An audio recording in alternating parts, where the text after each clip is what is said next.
It's a period in time referred to as the 1970 Black Power Revolution, led by the late NJAC leader McCandle Dagger, then Geddes Granger, and Dave Darbrough, now Khafra Kambon, and Ifibo Wilkinson, all students of the University of the West Indies, St. Augustine.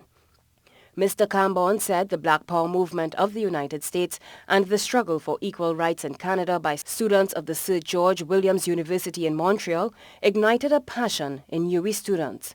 Mr. Kambon, who was 23 years old at the time, said they closely monitored the developments abroad.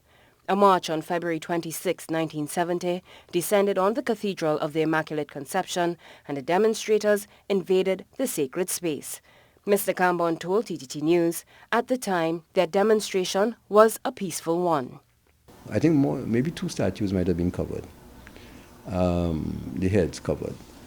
But the next day, you talk about the painted statues, black and all this. That's complete nonsense, I could tell you right away.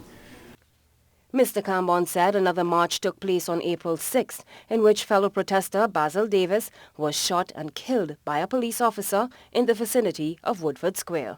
His funeral was the largest ever in the country at the time. There were also threats of a nationwide strike fueled by a sugar workers' strike on April 18th that year. Shortly after, warrants were issued for the arrests of those instrumental in leading the Black Power movement. Since everybody say, we're fighting this, we ain't taking this, so we ain't taking this line down, we're not dependent on the courts.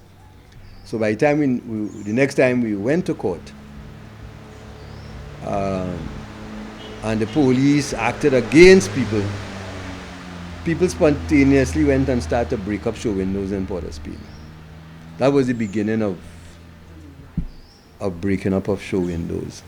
There were 56 days of marches and protests throughout the country. Mr. Kambon and others were arrested yet again and taken to the Coast Guard headquarters in Chaguaramas.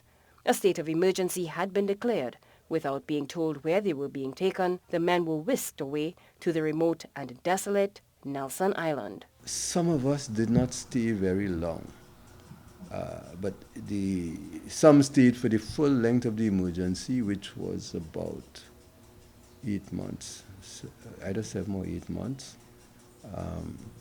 The rest, some of us were taken out after a few days, maybe a week, and taken to Her Majesty's headquarters on Frederick Street. Asked what, if anything, was achieved from the 1970 revolution, Mr. Kambon said employment practices have certainly changed and non-whites can now own properties. The country was just racist, right?